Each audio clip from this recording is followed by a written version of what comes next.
morning, people. We have a real treat for you today. We are being joined by one of the leading research and academic voices in the lighting industry.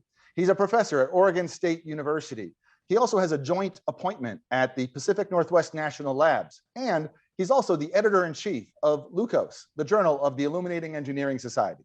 You may have seen him speak at conferences such as Light Fair and Strategies in Light, or other conferences hosted by the IAS and IALD.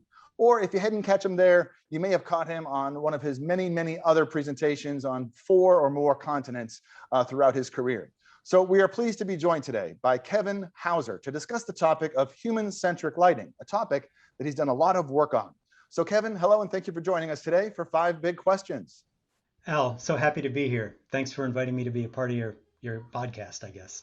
Yeah, Kevin. Hey, so glad that we're connecting with you here. I've read a lot of what you have written and heard you speak as well. And one of the things you've mentioned that caught my attention is that you consider human-centric lighting to be a marketing term. Tell us more about that. Sure, Al. So when I say that, I don't mean to be disrespectful in any way to marketing or to the equipment side of the lighting community. In fact, all good lighting requires equipment to be effective. Really what I'm saying is human-centric lighting is not a scientific term. And in fact, to do effective human-centric lighting, often we don't need products that are labeled as being human-centric. Often human-centric lighting is really when good lighting design comes together with good architecture that meets the needs of the observers, the people that are participating in the space. And so I try to make a distinction between human-centric labeling and human-centric lighting, which are not always the same thing. That makes sense. And yeah, it's good to clarify that. And I think it's also one of those things that feels like human-centric lighting means different things to different people. So thankfully, you'll help us clarify some of those ideas as well. You and Tony Esposito were involved in writing like an 11,000 word research paper, which would be unfair for me to ask you to recap here, but I'll do it anyway. The research paper was called Human-Centric Lighting, Foundational Considerations and a 5-Step Design Process, where you really wrote with empathy for, with the specifiers challenges and being involved in one of these projects. So when you consider all that research that you did and what you know as being part of the industry, what are some of the pieces of guidance that really resonated with the specification community based on that research? Sure. So thanks, Al. Yeah, so with that paper, we did, in fact, try to write with empathy for the design community. And in fact, I really feel kind of affinity for what designers are called to do. Me as an academic, I am more on the theoretical side of things. I'm not making design decisions on a daily basis that are intended to directly affect building occupants in the way that lighting designers are called to do that every day in their design choices. And so if we look at the landscape of topics and scientific work that's out there about things that are related to human-centric lighting, it's hundreds and hundreds of papers. And I wouldn't expect a lighting designer to be able to really untangle and get into all those layers of the onion as you unwrap those topics. So we tried to do a couple things in this paper. One was we tried to provide a high-level overview, as succinctly as we possibly could, of the various ways that light can affect human health outcomes, which is what we focused on, but also we didn't ignore the visual aspects, the behavioral aspects, the psychological aspects that light is also important for if we think about human-centric lighting holistically. And then we endeavored to integrate that type of thinking with the design process, the workflow that's already part of the design community, the programming, schematic design, design development.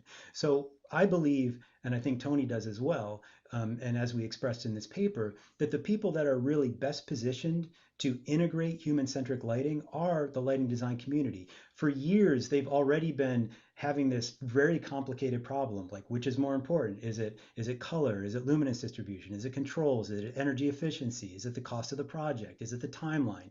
Well, now we just have one or a couple additional health criteria that are thrown into the mix.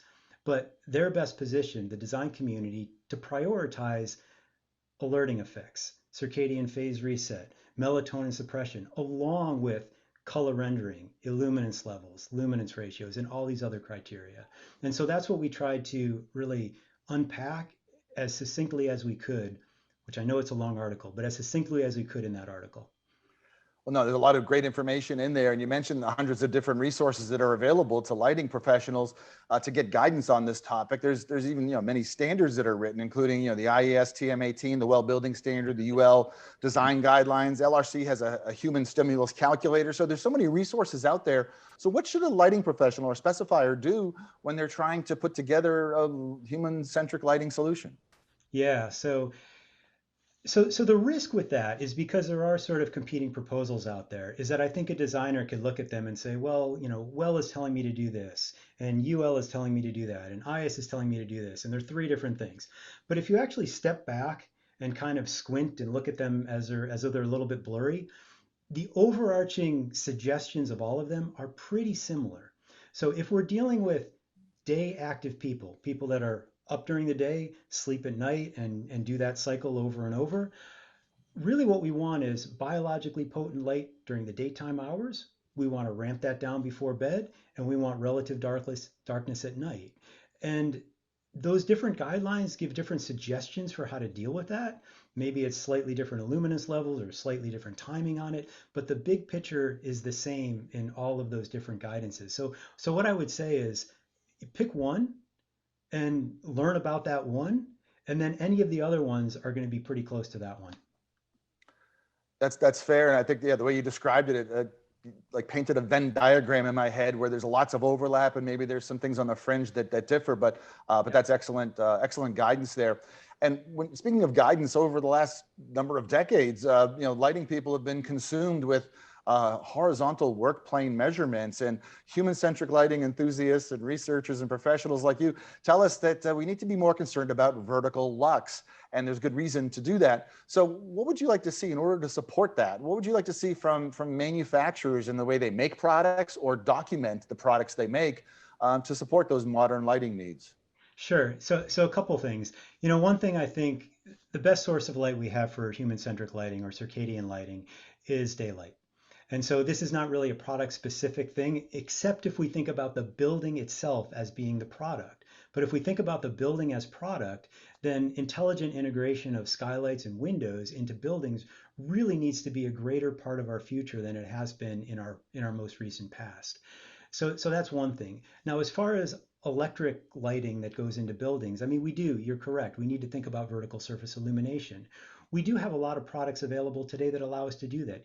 Indirect lighting that bounces light off the ceiling or bounces light off a wall. I mean, this is a type of light that does provide vertical surface illumination, but I do think there are opportunities to innovate in terms of lighting solutions that do two things. They provide that vertical surface illumination without creating excessive amounts of glare. And that's, the other thing that has to be balanced against vertical surface illumination. And one more thing about, since you asked about manufacturers and innovation, I do think our needs in the morning, the evening, the nighttime are different. And so I actually think there's a lot of opportunity for innovation, especially in environments where people sleep.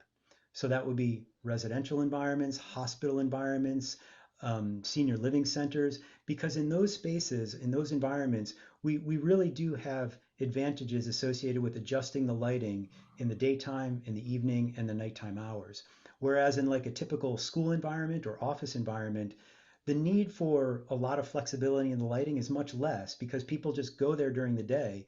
And if we're just providing them with high biologically potent light without worrying about correlated color temperature adjustment and fancy spectral tuning, we really don't need to do that. It's like those value added things really come in the evening, at nighttime, in the morning, more so during the day. Makes sense. And when you consider, let's talk about return on investment, ROI. And I Mhm. think most lighting people could easily articulate the ROI of converting an HID street light or an HID high bay to an LED source. That's a pretty simple financial calculation on that ROI. But when we talk about matters relating to human-centric lighting and health and wellness, there's a lot more gray area there. And I know you mentioned that you live more of a theoretical world in your research and academia. However, if you were on a lighting project, as many of the specifiers who you interact with are, and you had to articulate what the ROI of utilizing human-centric lighting principles would be on a particular commercial project, how would you articulate the ROI? Sure. Well, actually, I might start by being a little romantic about it. Like romantic about lighting itself. Light gives us so much. Light gives us the ability to see color in objects. Light allows for psychological reinforcement. It tells us whether a room feels spacious or cramped, relaxed or tense. Um, these things I think are hard to put a number on. I might also think about like other things, other choices we make in our life. Like when we make good food choices, if we buy organic food or eat our vegetables, what's the ROI on that? What's the ROI on buying prescription medication? These are other things that clearly we know are in our best interest from a health point of view, and yet we don't interrogate them at the same level of ROI. So like romantically, I would say that we shouldn't be turning light into a commodity that its only value is how much it costs or how little it costs. But in fact, we should value light for what it gives us. I mean, we have light, we have air, we have water. These are the essentials for light, or for life, I should say. So why are we taking one of those core things and turning it into, it's this many pennies or it's that many pennies? Kevin, when I hear you give those types of answers, it makes me wish I was in your classroom hearing you lecture. It's fantastic to hear your insights, your thoughts, and your ideas. So thank you so much for joining us today for 5 big questions. Al, it's been my pleasure. Thank you so much. Hey there, we really enjoyed that discussion. We hope that you did as well. Be sure to click that big LED logo next to me, and what that'll do is subscribe you to our YouTube channel so you don't miss the next 5 Big Questions interview. And YouTube subscribers always receive an early preview to the next interview before we even post it on the Inside Lighting website. Thanks, and we'll see you next time.